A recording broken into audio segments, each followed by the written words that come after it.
we started as a project with the State Department in the U.S. We were doing some amazing Twitter walls and engagement, user-generated content with President Obama. The Dallas Cowboys came to us and they were like, we don't want to use your marketing tools for what you guys do. And we don't want to pay you that subscription. We want to pay you a little bit because you guys are really good at capturing content. And we're starting to put that into some of our deals. And our immediate response is, we're for marketers, we're not for sales. Thank you very much, have a nice day. And it doesn't help that I'm a Commanders fan. But and then they were like, "What are you guys talking about? We're the Dallas Cowboys. You can't say no." So we did it, and lo and behold, our data and what we were able to capture for them was exactly what they needed.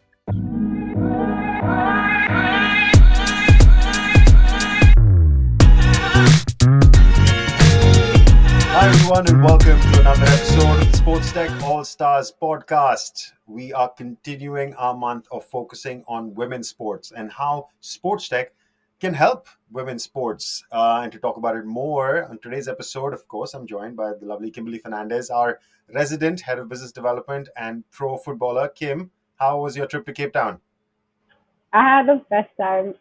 Although it was really cold, colder than I expected. It was filled with a lot of football and a lot of fun. So, yeah, quite an exciting one. We were all very jealous. So Kim went to Cape Town to play football. Throw that in everybody's face, why don't you? But no, she's come back home to Mumbai, all safe and sound, and she's here to host the episode, which is going to be a good one because we have got an exciting guest on our show for you today, Amir Zonozi, who is the CEO and co-founder of Zoomph, who is also a board member for Women in Sports Tech. He was put in touch to us, or the connection was made by the lovely Mary Lou from Women in Sports Tech. And Amir is an authority to talk to us about brand visibility and how that is so important in helping growing the market for women's sports tech. We wanted somebody to talk about marketing and branding of women's sports tech and how we can reach new audiences. And Mary Lou told me that Amir is the right guy to do that. So we're here. Amir, welcome to the show. Love it. Thanks for having me. Excited to have this conversation. And now I'll hand over to Kim to actually have this conversation. Let's go, Kim. Thanks, Rohn. And hey, Amir, we're so glad to have you on our podcast. Like Rohn mentioned, the month of July was focused specifically on sports tech for women's sports. And as a board member at Women in Sports Tech and the CEO and co-founder of Zoomph, it's really great to host you on as our guest. So to kick things off, can you tell us a little bit about your journey with sport and what essentially led you to where you are today? Yeah, Kimberly, thanks. That's a great question. Really excited to be here and very important topic. I mean, the amount of capital and commercial value that's being generated around women's sports is tremendous. Zoomph, who we are today is we're the authority in branded exposure across sports. We pull in social data, broadcast data, streaming data to help understand these partners, what value they're getting through their sponsorships and partnerships. And but we didn't originally start here. We started as a project with the State Department in the U.S. We were doing some amazing Twitter walls and engagement, user-generated content with President Obama. And over the couple months, we got in front of Ted and Zach Leonosis and Monumental Sports, started doing things with the Caps and Wizards, and that was our gateway drug into sports over maybe 10 years ago. But at the time, we were a marketing tool. We were pulling content in, ingesting it, doing really amazing things, working with Coca-Cola, Instagram, everyone you could think of, we were helping with social media content. Not until 2018, we had this moment where the Dallas Cowboys came to us and they were like, we don't want to use your marketing tools for what you guys do. And we don't want to pay you that subscription. We want to pay you a little bit because you guys are really good at capturing content. And we're starting to put that into some of our deals. And our immediate response is, we're for marketers, we're not for sales. Thank you very much. Have a nice day. And it doesn't help that I'm a Commanders fan. But and then they were like, "What are you guys talking about? We're the Dallas Cowboys. You can't say no to us." So we did it, and lo and behold, our data and what we were able to capture for them was exactly what they needed. MSG reached out to us a couple months later. They sent us this grainy iPhone 4 looking whiteboard photo of like an audience kind of data play that they were looking to build. We didn't know at the time. They sent it to 10 other people, but we said we would do it. And lo and behold, we did something exactly what they were looking for, showing them when two partners work together, the affinity grows over time with their social audiences. So we took those two signals and we were like, guys, we unintentionally built a really awesome partnership platform. So we spent all 2019 refocusing the platform into this new product. And so essentially Zoomph, as you know today in sports, it's been the last 3-4 years that we've really been building this. And it's been an exciting journey. It's a story of perseverance, it's a story of fun, and it's the story of the attention economy. We essentially look at sports teams as the influencers in the sports economy, but now commercialized as a company, an organization, processing, creating content specialized in reaching fans in their individual regions. And we help understand that influencers' impact and value on behalf of these brands. And there's nothing quite like the impact that sports has. As you and I and all of us know, it's more of a religion than it is a hobby for a lot of people. And so it's amazing the impact that it has. And so our story is just one of, we constantly go out there and we ask our clients when we talk to them, be tough on us. We run towards the obstacle. We found out very early on that you have to address it. And me being technically an outsider of sports, I've never worked for a team, but I've been working with them for the last 10 years. And I have a little bit of an accent. People can, if you talk to me long enough, you'll know I didn't work for a team. But we've been working with politics. We've been working with the biggest organizations around media. And once we got this aligned into sports, we're helping to give an interdisciplinary view of what sports can be through the attention economy. And so it's very exciting what we're doing today. We work with some amazing organizations from WWE to Invisalign to NASCAR to PLL to Athletes Unlimited to LPGA to Angel City FC, all around men's, women's, esports like 100 Thieves. We're always processing this data and we're looking at attention as a currency, content as commerce, and audiences as assets. And we're helping understand with the financial lens, what are these assets worth over time? What exposures mean the most? And then also understanding these fans are not homogeneous. Just because you and I both, root for a specific team, we're very different individuals. How do we segment and understand the populations and groups and cohorts within fandom and attach that throughout the entire experience? So it's a long story, but it's a fun one, and we're excited about where we're going next. Kimberley, I don't know if you noticed, but first of all, great. Thanks for that introduction, Amir. It was a fantastic answer. But I also wanted to point out, I've done about 170 odd episodes of this podcast, and that was the first time I believe that somebody name dropped Obama on one of our episodes. So, I mean, that record will stay with you for sure. Thanks for that.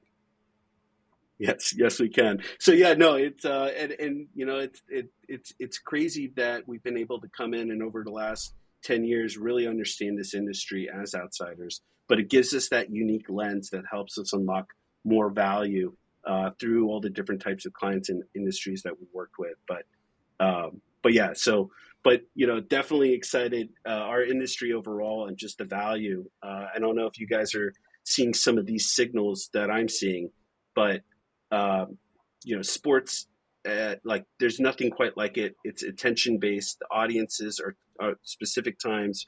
Replay is basically pointless. Like no one wants to go watch an old game. So you have their attention at this moment. And then at the same time, you have Apple and Google, Apple moving iOS 15 to 17. It's essentially neutered social ads and their effectiveness. And so now the attention that's being generated around sports is moving towards connected TV, is moving around social. It's all around the entity itself. So we look at sports not as the product, but as the platform. And the branded experiences that you build on top of this platform are the products in itself. And so it's really exciting. And this is where women's sports has really entered the map, where this moment of this attention towards equality in the world that we're seeing, and this moment where women are finally being put in these opportunities. They're on digital streaming. They're on streaming on linear TV in itself. The viewership is going up, and so we're finally understanding, and it's finally getting in front of these audiences at scale, that it's unlocking the entire value that women's sports has. And it's not just the attention and the performance that it's generating. because if Rohn and Kimberley, you guys both are specialists in sports techs and startups. It's all about growth rate, right? And when you look at these new organizations that are coming, and the growth rate that women's sports is having in comparison to men's sports that has been around for years and has tons of investment, that's the thing that's getting everyone so excited at the rate of growth that this is happening. And I think there's a new understanding because of this attention that's happening with connected TV and these audiences. These fans fan differently. They fan very much like esports fans, where sponsorships are celebrated and they go out of their way to celebrate sponsors with purchasing power. And so it's really, this is what excites me the most about women's sports, not because it's a charity or a feel good, or it generates attention, and it generates the attention from these right groups that have purchasing power that brands want. All right, some epic context there, Amir. Completely agree with you on so many of those points. But I want to hand it back to you. So how is Zoomph carrying this story? I mean, you've already mentioned a number of brands that you're working with on the men's side. How is Zoomph carrying that story forward for women's sports? Yeah, no, great question, Rohn. So basically, we're coming in and helping these women's sports properties and the brands that are investing in women's sports to understand the value of their audience and the monetization opportunities they have on their content. And so when we work with an organization like an NWSL team, we first look at all their partners, and then we process their media content, and we leverage AI models to locate their either partner brand logos, their partner asset locations, or we're looking at some of the text and some of the content. Depending on the media type, we're going to value it differently. And we process this across all of their social. We can process this across broadcast or streaming, and we're able to take this and output, hey, this is the value that you received or provided these different brands across your different games in the entire season. The cool thing about it, though, is we're able to do this in real time. And so immediately we can look at, is there an asset that's not getting exposure that we thought was? Do we need to make a pivot in the partnership to make sure that the assets are aligned to what the brand is looking to achieve? And the other aspect of it is the audience analysis, Rohn. So in Kimberley, we can look at these different audiences and we can say, okay, you have an audience that has a high affinity for sustainability, not just within your market and city, but the entire league.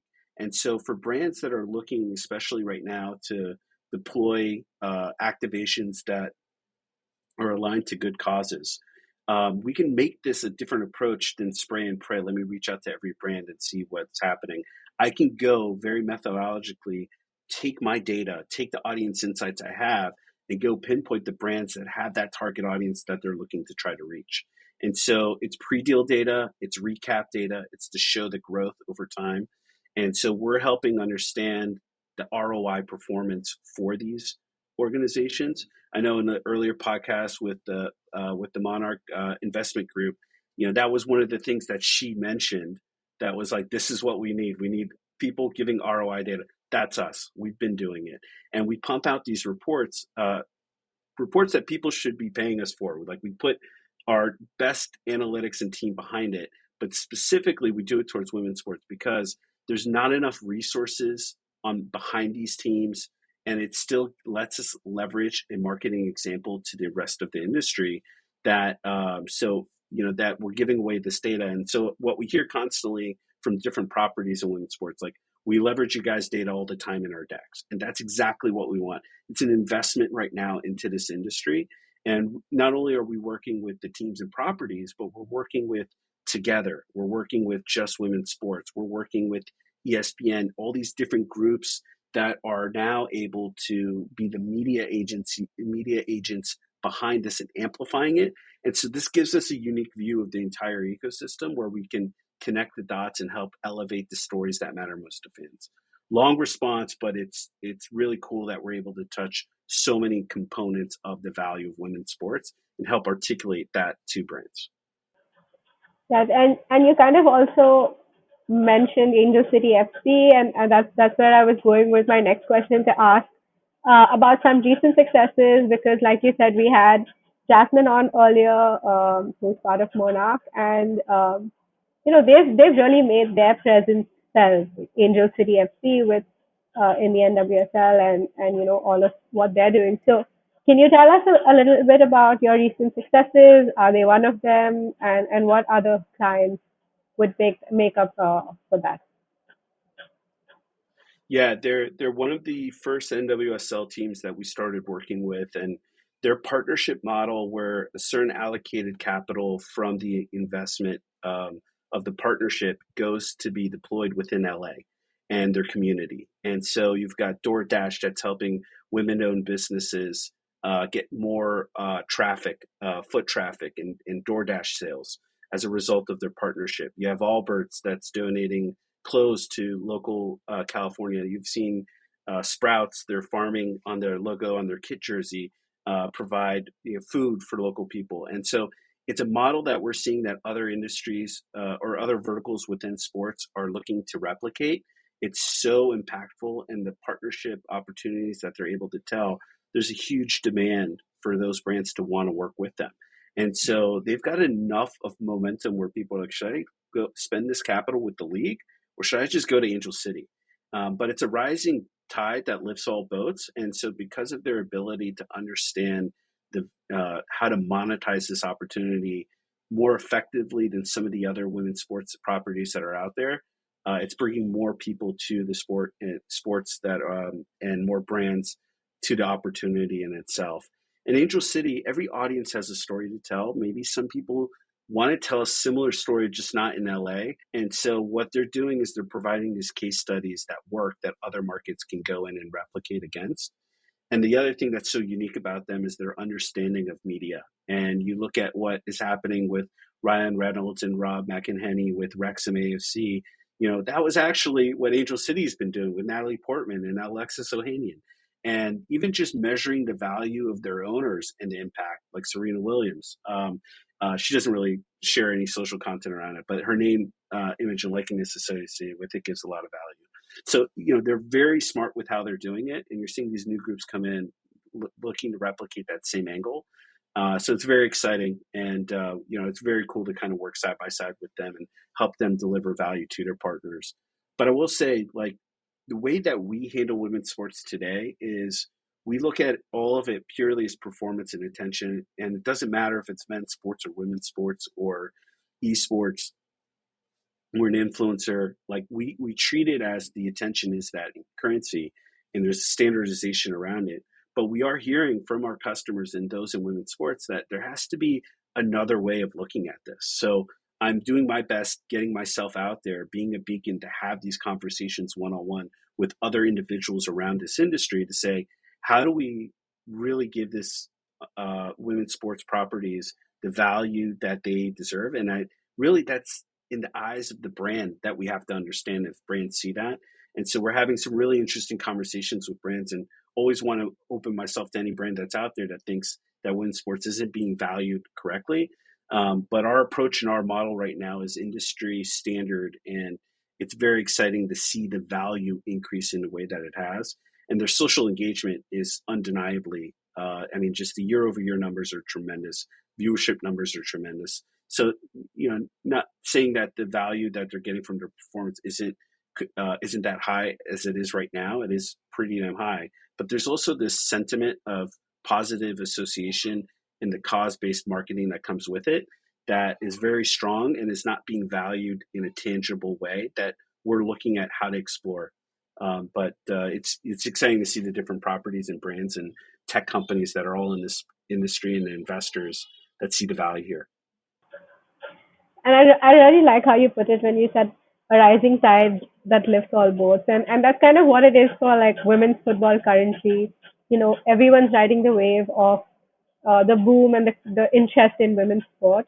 And also just talking about trend and what's working for like teams in the industry, or, what one team is doing and others are trying to seemingly replicate. What would you say are the most important emerging trends in sports tech that could potentially shape the future of women's sport? Yeah, one, I got to give a shout out to Ally and Andrea Brimmer and what they're doing with Sports Innovation Lab with the Women's Sports Club. They're they're building a group that is focused on generating business around women's sports. So her, Angela Ruggiero, Josh Walker, like, all the work that they're putting together with these events. Like right now they have a WNBA event at the All-Star. These events are critical, and it's critical for people to show up that are serious about business around women's sports. We've got to be a little bit more. I mean, it's an opportunity, it's an investment. If you're not looking in this space, then you might not be sound in your business operation thinking, because this is money. It's just negligent if you're not looking at investing in women's sports right now. It's one of the best opportunities to kind of be in. So we need those people to stand up and point their hands out. I'm here. I want to work in women's sports, and engage. So women's events and women's sports club, that like events and groups like that are going to be really critical to kind of force some capital in business around this conversation. I think there's trends that we were kind of talking about earlier. Ads being less effective on social, connected TV ads being more effective because of increasing audience sizes. You looked at, the NWSL had almost 915,000 average viewers on the championship. WNBA had about 380,000 in their season. WNBA playoffs had about 440,000, a little bit under that. And so those numbers are increasing significantly. The year-over-year growth on social is increasing, even though the ads might not be as effective. So it's more about the brands coming in and investing into these different assets, and then also understanding that the system has not had proper investment. So Ally reallocating their capital and budget. Truist, I'm blanking on the university, but they pulled all their assets. They used to have the naming rights for a men's field in college. Now they're the official partner for women's sports for this university. And shame on me for not remembering the university, but that tells you how effective it is for a brand to do this. That I remember Truist did it, but I don't remember the university. And so that in itself is like, these business deals are really going to make the impact. And where it makes the impact is where I've connected with women's sports tech. There needs to be more women and diversity in the front offices of these properties. If you look at any analytics and BI team for a women's sports club or property, good luck seeing how many people are on there.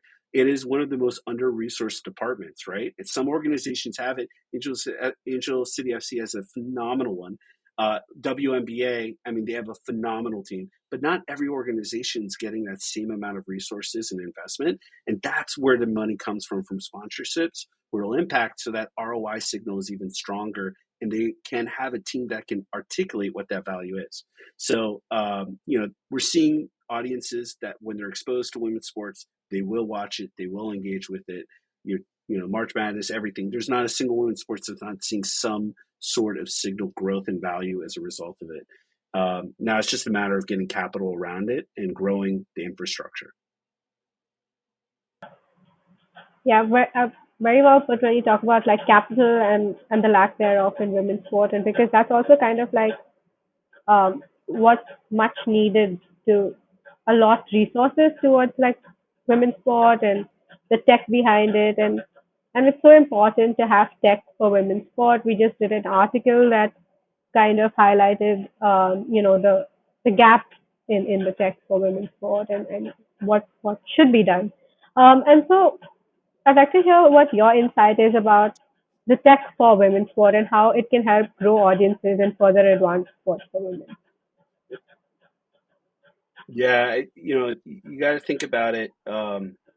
There's amazing technologies that are out there, but they've got to do it with intention as well. So, for example, we just released this benchmarking solution. Our thought behind it was, let's make it harder for the next Zoomph to enter the space. So we used to process data just based on every client we had. Now we're processing data on everything. Doesn't matter if you're a client or not, we're processing it. So now we have the data that gives you context. And we know that is a very expensive decision to make, but that's a decision that gives us another layer ahead of everyone else. It is very easy to say, oh, we don't have any customers in one of these women's sports, so we're not going to go pull the data on that. But we have to intentionally say, no, we're going to pull that in and we're going to scan all of it, right? And so those decisions that these organizations and like tech companies like us have to make, we also have to make an investment to put this data out there. If I'm not in my audience database showing signals around women's sports, how would I know as a brand that my audience is also into this women's sports? So there has to be intention and thought and process built in with a biasness, from the very beginning of like, we are going to include women's sports. And even if we're not, we don't have any business in it today. And the other thing is on the tech side, as a SaaS company, some of the deal sizes for women's sports are not going to be the same as men's sports. I'm okay with that. I don't care. It's not about profit at that point. It's getting in and working with this. So that's got to be a conscious decision by tech companies to understand that opportunity. And I welcome more competition for us in that space because it's a rising tide that'll lift all boats, right? So we need more people making that effort in and putting effort into that. But it's going to take, again, that capital that's coming in. Like even some of these investors, they want to invest into the teams. That's huge because then they can go get the resources and then they can deploy the capital and then the vendors. So when there's better buyers, then there's more sellers that are going to show up. And so I think that entire system is going to help, in itself kind of move to that next.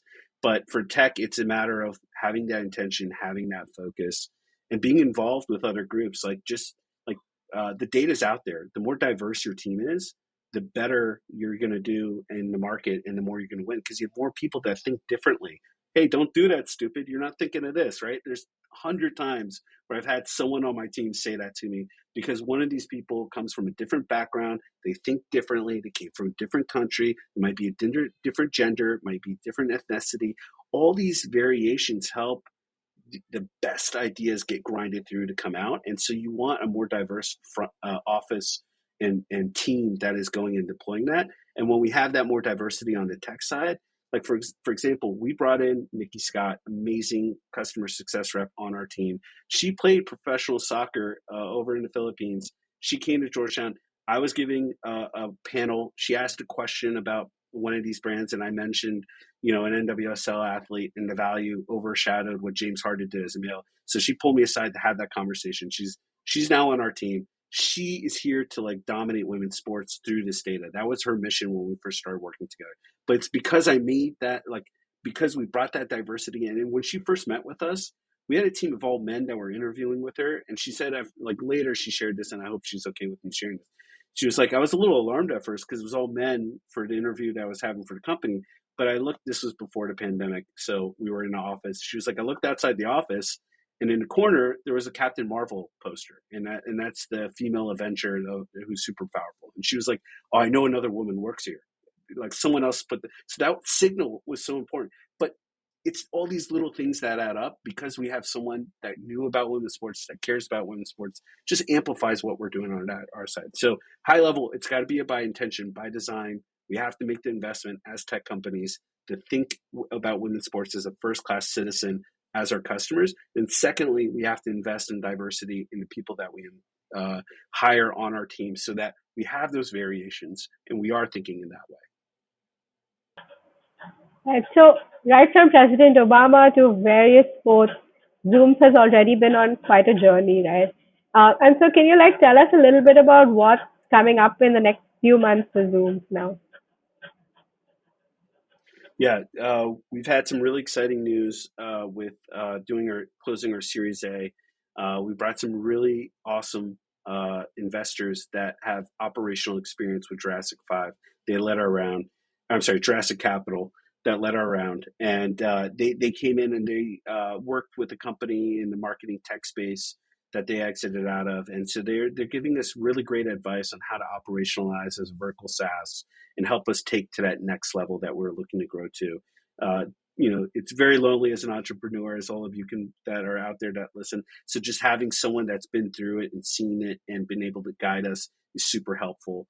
Secondly, we also brought in some other groups that, like Lalot Ventures, that have experience with ownership with different properties that are out there, and business acumen and experience there. And our mentality for Zoomph is we're a take the stairs team. We never knew there's an elevator out there, right? Like we just take the stairs, we do it the hard way. And so by forming these relationships with people with elevators, it's going to help us move a lot faster in the way that we've been building. Our vision is, primarily people know us for sports and the impact that we're making, and we're starting to grow outside of entertainment as well. And so we look at that attention that's being generated, whether it's like Ted Lasso holding up an iPhone every episode, or the asset of a jersey kit on the match on a pregame show or a halftime or even on the field itself. That's all valuable exposure. And so we want to be that authority and branded exposure across different mediums. And so this is the first step to help us go aggressively after that, scale our team and grow, and with the proper investment to go after what we want. And we've already got a lot of great momentum with the space, and we've released really new exciting features. One is in broadcast. We're able to process the exposure across linear broadcasts all across the US. And then separately, we're doing projects with certain streaming partners and being able to analyze the impact there. And so we feel there's some very exciting things that we can continue to do with that. So we're talking to some exciting media companies, and we're going to continue to double down within sports. But as we go into media and entertainment, there's a lot of horizon for us there. And then we just recently released that feature I was talking to you guys about with Benchmark. We're making the most comprehensive data set in data sports biz, period.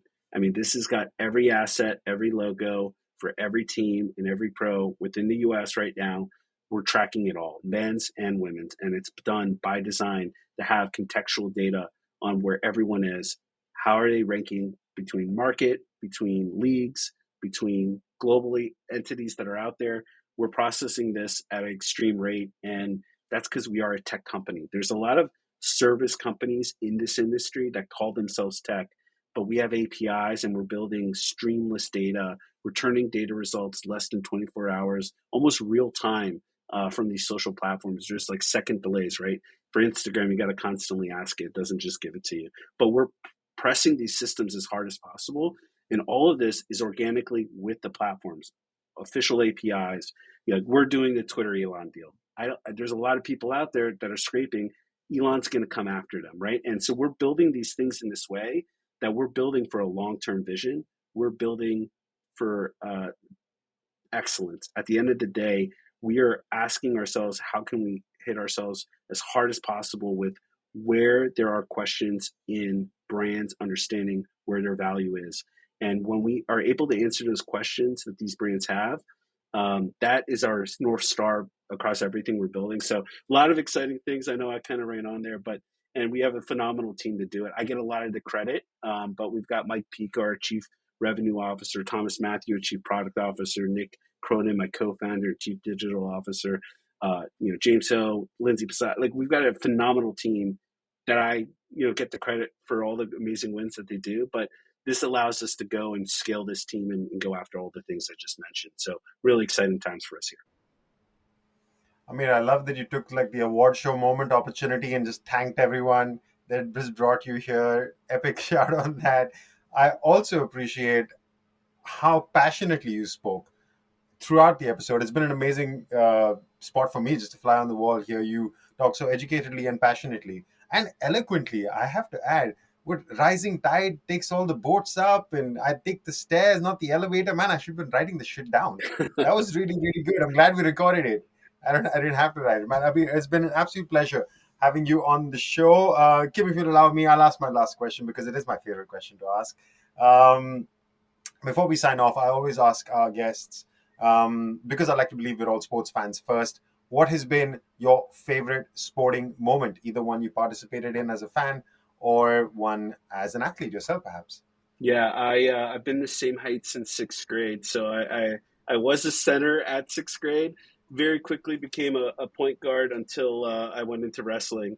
But the fun thing was we used to play outside Georgetown University. My dad is a doctor. I'm the son that tweets is the joke. But so he would go and teach med school there, and I'd go play on the basketball court. So I got to play with Ewing's sons, Matumbo's nephews, and they used to call me Tony Kukoc because I was the only foreigner on and this was like the prime 96 Bulls. But that's my playing career, and my favorite times was just being there and just witnessing some of those amazing people with John Thompson at the time.